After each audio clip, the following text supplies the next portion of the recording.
அதிமுக மீண்டும் ஆட்சியில் அமர வேண்டும் என்றால் பாஜகவுடன் உடனடியாக கூட்டணியை அறிவிக்க வேண்டும் என்று முன்னாள் மேயர் சைதை துரைசாமி அறிவித்துள்ளார். சென்னை சைதாப்பேட்டை சிஐடி நகரில் உள்ள தனது இல்லத்தில் அதிமுக பிரமுகரும் முன்னாள் மேயருமான சைதை துரைசாமி செய்தியாளர்களை சந்தித்த போது அதிமுக துணை பொதுச் செயலாளர் கே பி முனுசாமியின் விமர்சனங்களுக்கு பதிலளித்தார். அதிமுக உருவாக விதை போட்டவர்களில் தானும் ஒருவர் என்று குறிப்பிட்ட அவர், அதிமுக நன்றாக இருக்க வேண்டும் என்பதற்காக கருத்து கூற தனக்கு உரிமை இருப்பதாக தெரிவித்தார். 2026 சட்டமன்ற தேர்தலில் அதிமுக வெற்றி பெறவில்லை என்றால் அக்கட்சியை யாராலும் காப்பாற்ற முடியாது என்று எச்சரித்தார்.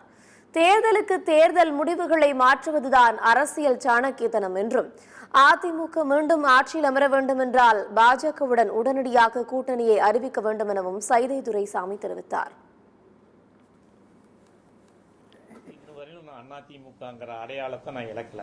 ஆனால் என்னுடைய சகாக்கள் இன்றைக்கு யார் யார் எந்தெந்த கட்சியில எந்தெந்த பதவிகள் இருக்காங்க, அப்படி இந்த இயக்கத்திற்காகவே அர்ப்பணித்தவன் நான். வாழ்க்கையிலே வழக்குகளை சந்தித்தவன், இந்த கட்சி உருவாவதற்கு காரணமானவன். இந்த தேர்தலில் அதிமுக வெற்றி பெறவில்லை என்றால் நீ அதிமுகவை யாராலும் காப்பாற்ற முடியாது.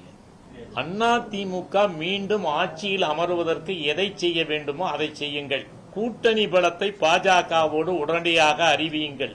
ஒற்றுமையை ஏற்படுத்துவதற்கு நிபந்தனைகள் போட்டு ஒற்றுமையை ஏற்படுத்துங்கள். இந்த கட்சி காப்பாற்றப்படணும்.